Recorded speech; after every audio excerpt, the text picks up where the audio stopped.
এতিয়া 5 number question চালে আমি দেখিম যে ওপৰত আছে sin x তলত আছে 1 + cos square x আৰু আমাৰ যেহেতু কুৱেশ্যনত দিয়া আছে সাবস্টিটিউশনত কৰিব লাগে আমি গম পাম যে তলৰ cosৰ ডিফাৰেন্সিয়েচন sin হয় আৰু sin টো ওপৰত আছে তুমি cos টোক t ধৰিব পাৰো cos টোক যদি t ধৰো ইয়াত আমাৰ ডিফাৰেন্সিয়েট কৰিলে আহিব -sin x dx = dt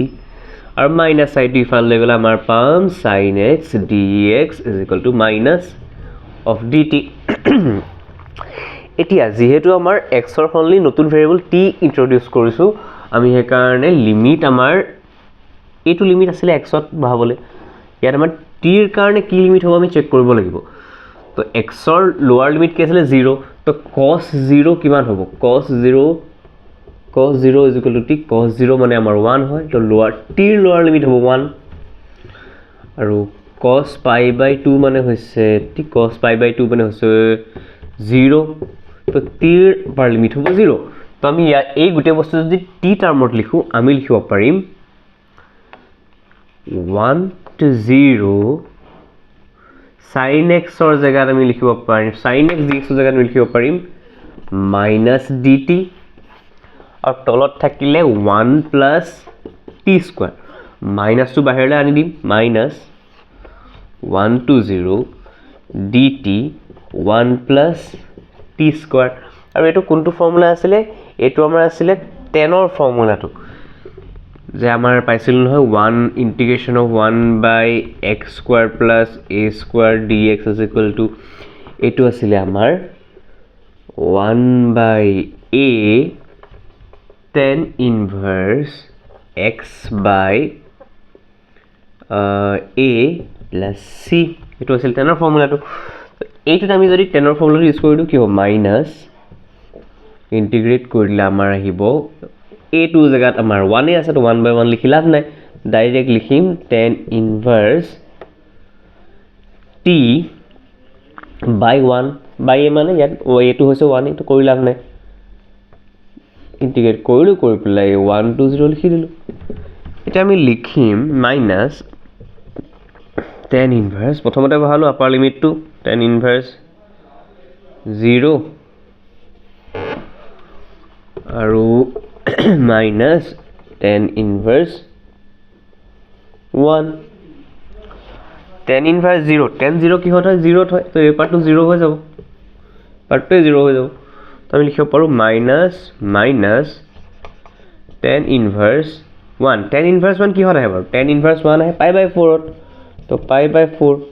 minus plus answer থাকিলে π/4 that's the answer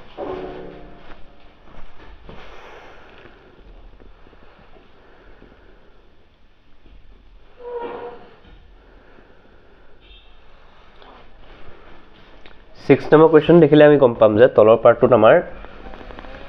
কোৱাড্ৰেটিক এটা বনাব লাগিব কোৱাড্ৰেটিক আছে তো আমাৰ a + b নহলে a - b হোল স্কয়াৰ কিবা এটা বনাব লাগিব তো আমি কি কৰো এতিয়া এই বস্তুটো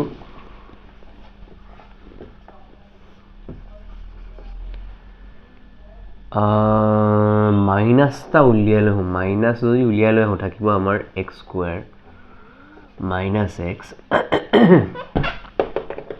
আৰ -4 তাৰপিছত আমি কৰিম কি 0 to 2 কৰিলো x² আছে এই -x ৰ জায়গাত আমি 2 into x লগালো ঠিক আছে এই x জায়গাত আমি 2 into x কৰিলো মানে 2 এটা এক্সট্ৰা আনিলো তো 2 এটা এক্সট্ৰা আনাৰ কাৰণে আমি ইয়াত সাইডত 1/2 এটা লিখিব লাগিব এই 2 টো এটোতে কাটি গলে আকৌ -x এ থাকি যাব আৰু এইটোক ফুলফিল কৰিবলৈ হলে আমি 1/2 হোল স্কয়াৰ এটা দিব লাগিব তেতিয়া কি বনিব আমাৰ a² - 2ab + b² আৰু এইটো এক্সট্ৰা আহিল যে ইয়াৰ কাৰণে আমি কি কৰিব লাগিব মাইনাস টা দি পেলাই আকৌ হাফ হোল স্কয়াৰ এটা মাইনাস কৰি দিব লাগিব আৰু লগতে -4 এটা আছে বঢ়িয়া ওপৰত আহিলে আমাৰ dx এতিয়া আমি কি কৰিম ইন্টিগ্ৰেশন 0 to 2 dx তো লিখিলো এই তিনিটা বস্তু মিলি পেলাই কিমান পালোঁ আমি মাইনাছটা বাহিৰত আছে x minus 1/2 হোল স্কোৱাৰ ফৰ্মুলাটো পালোঁ মানে a minus b whole square ফৰ্মুলাটো পালোঁ এইটোৱে মিলি পেলাই কিমান পাম minus 1/2 হোল স্কোৱাৰ মানে 1/4 minus 4 সেম সাইন থাকিলে এড কৰোঁ 4 LCM আহিব আগতো মাইনাস সাইনটো দিছোঁ 4 LCM আহিলে তো ইয়াত আহিব -1 ইয়াত আহিলে 16 minus 17/4 থাকিলে তো আমি ইয়াৰ পিছফালে কি লিখিব পাৰোঁ -17/4 ওকে ইয়াৰ পাছত এই মাইনাছটো যে বাহিৰত আছে এইটো ভিতৰত ভৰাই দিম এতিয়া কি কৰিম 0 to 2 আহিব dx ওপৰত আহিব এই মাইনাছটো ভিতৰত দিলে কি হ'ব এই বস্তুটো প্লাস হৈ যাব 17/4 হৈ যাব ঠিক আছে আৰু এই পাৰ্টটো পিছলৈ গুচি যাব মাইনাছ হৈ পেলাই minus x minus 1/2 whole square এনেকুৱা হ'ব আৰু এনেকুৱা আমাৰ ফৰ্মুলাটা আছিল কিন্তু ফৰ্মুলা আছিল খালি বনাই ল'ব লাগিব 0 to 2 কৰিলো ওপৰ dx কৰিলো এই 17/4 টোক আমি লিখিলো root over 17/2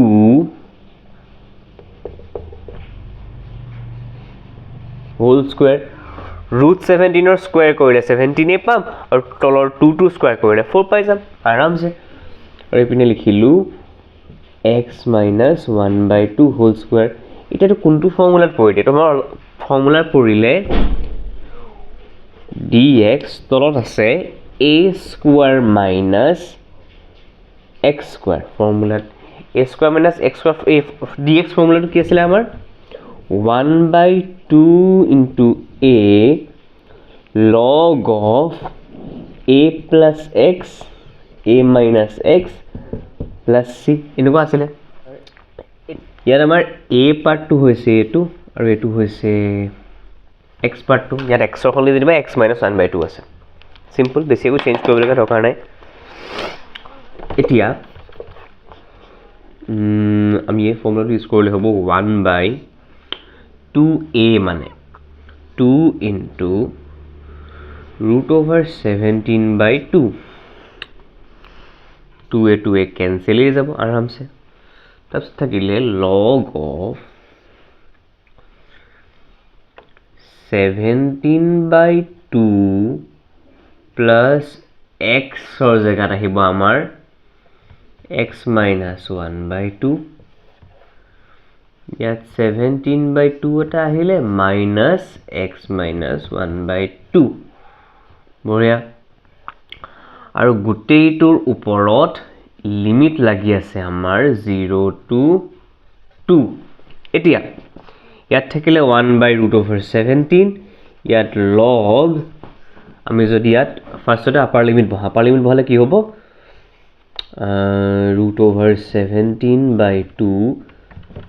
2 minus 1/2 2 minus 1/2 মানে হ'ব 2 minus 1/2 মানে হ'ব 3/2 similarly ইয়াতো একটা কথা আহিব 17/2 minus 2 minus 1/2 মানে হ'ব 3/2 আৰু এতিয়া লোৱাৰ লিমিট বহাম log of 17/2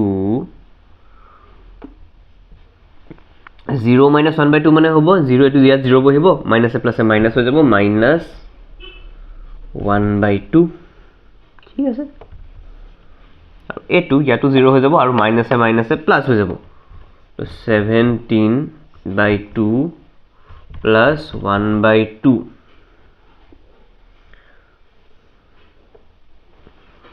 আৰু এপিনে বাক্সা বন্ধ ওকে এটো পাছত আমি কি পাম log m minus log n কি হয় log m/n হয় না log m minus log n হলে log m/n হৈ যাব আৰু m/n হলে আমি ইয়াত কি পাম m/n হলে আমি পাম ইয়াত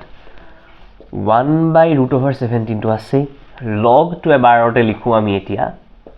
লিখি পেলাই log m minus log n আছে তো কি কৰো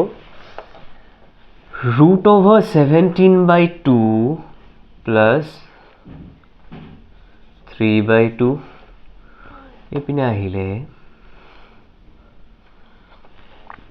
আৰু এটা আমি কাম কৰিব পাৰোঁ পিছে এই 2 কেইটা যে আছে 2 কেইটা আমি একেলগে লিখি ল'ব পাৰোঁ মানে লিখি ল'ব মানে কেনেকৈ কৰিব পাৰোঁ √17 প্লাছ 3 তলত /2 এইপিনে থাকিলে √17 মাইনাছ 3 /2 ইয়াত থাকিলে মাইনাছ লগ অফ এই 2টোৱে কেঞ্চেল যাব আমি গম পাওঁৱেই লগ অফ √17 মাইনাছ 1 /2 আৰু এইপিনে তলত থাকিলে 17 প্লাছ 1 /2 এই 2টো কেঞ্চেল গ'ল ঠিক আছে কেঞ্চেল যোৱাৰ পিছত এট লাষ্ট আমি পালোঁগৈ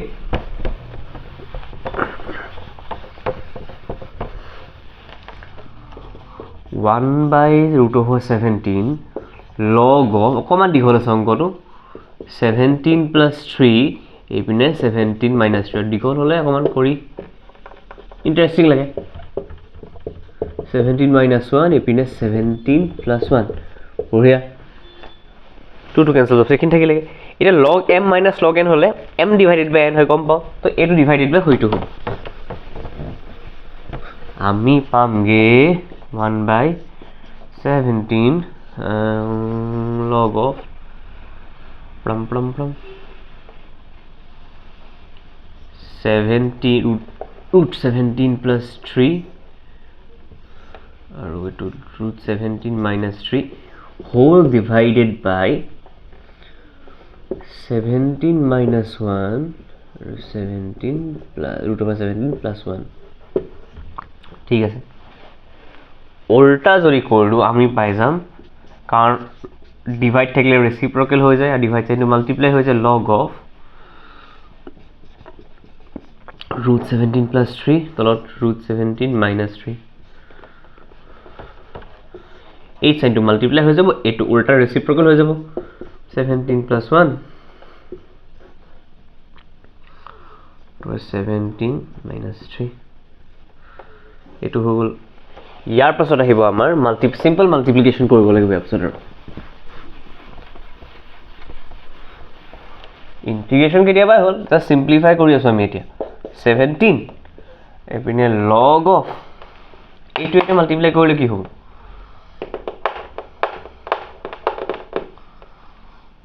√17 plus 3 into √17 plus 1 তলত থাকিব √17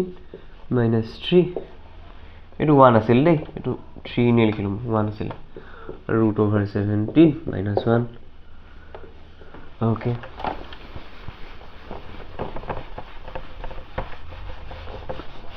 simplify কৰিলে পাম আমি 1/√17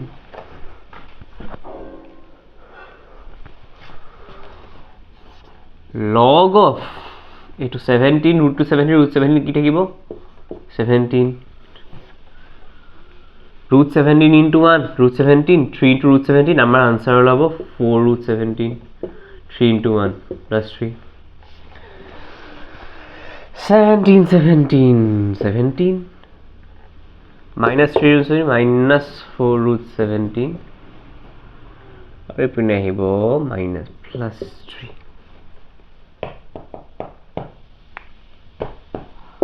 হৈ গ'ল নেক্সট আমি ইয়াত কি পাম 1/√17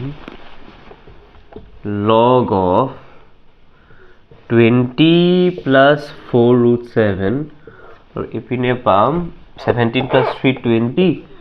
minus 4√17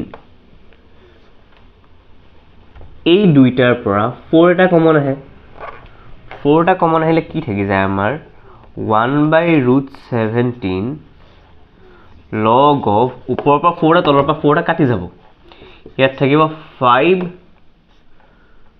plus √17 কাৰণ কেলে হ'ল ইয়াৰ পৰা 4 টা আহি কমন আহি গ'ল কি হৈ গ'ল 5 plus √17 হৈ গ'ল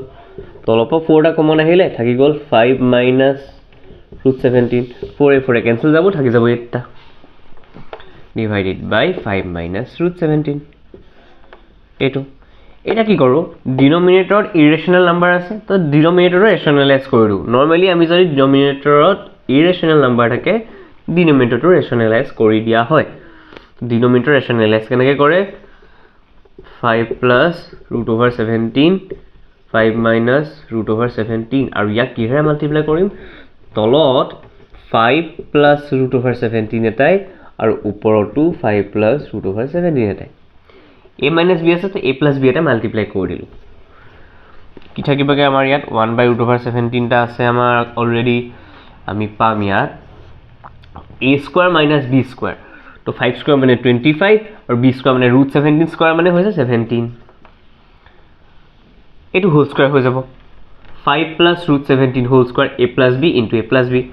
তো 5 প্লাছ ৰুট 17 হোল স্কোৱাৰ কিমান পামগৈ 25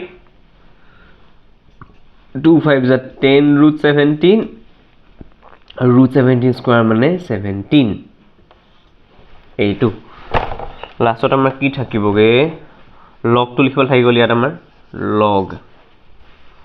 1 by root 17 log of 25 by 17 এ কিমান হয় 30 আৰু 12 30 আৰু 12 মানে 42 plus 10 root 17 তলত আহিব 25 পৰা 17 গ'লে কিমান হয় 8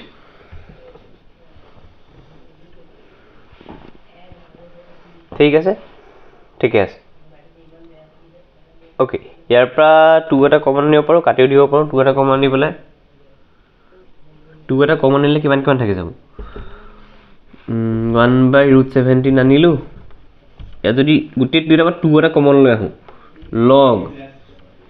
ওপৰৰ 2 এটা কমন আহিব তলৰ পৰা 2 এটা কমন আহিব 2টো কমন আছে ওপৰটো তলৰটো কাটি যাব আৰু মানে এইটো থাকিব 2 ইনটু 21 প্লাছ 5 ৰুট 17 তলত থাকিব 8 2 এ 8ক 4 টাইমছ যায় আৰু answer will be 1 by root 17 log of 21 plus 5 root 17 তলত by 4